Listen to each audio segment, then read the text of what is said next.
Cargo pockets are fucking horseshit. Our clothing brand has been trying to step away from military references for the last 2 years. My dad was in the military, and as a result, military clothing has always played an important part in the influences that I am looking at when I am designing clothing. But frankly, there is enough militant bullshit going on in the world that we don't need to make militant clothing. So why do cargo pockets need to exist in the first place? I would argue that it is because most side entry pant pockets are dog shit. No one has ever reinvented them. No one really tries to push them forward, but we have. I'm going to take you through a few of the pockets we've done over the years. So before we start, I think it's important to talk about the most basic pocket shape. This is the one that you will see on most pants that you purchase. Even this one has many levels to it. For example, like this, it's just overlock, which is the worst level of finishing you can offer. These are the pants that get a hole in them after 2 or 3 washes. The next level of this pocket is when you start folding the seam allowances in, because then you have an internal stitch and also top stitching to make it even stronger. But this pocket is still kind of dog shit because of the fact that no matter what you do, the more things you put in there, the harder they become to find and the more they get mixed up with each other. So here is our solution to that from a few years ago.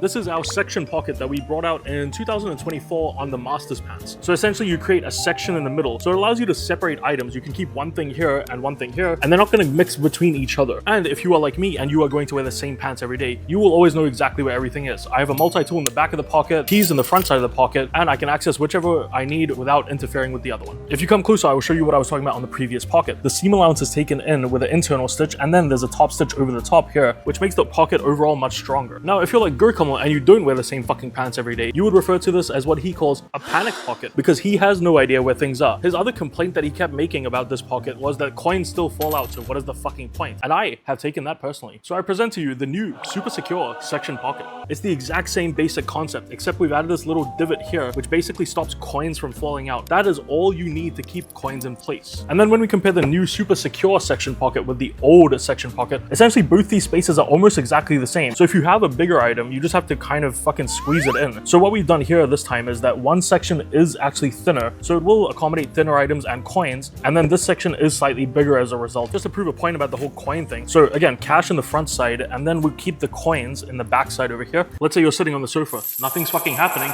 Nothing's fucking happening. Nothing's fucking happening.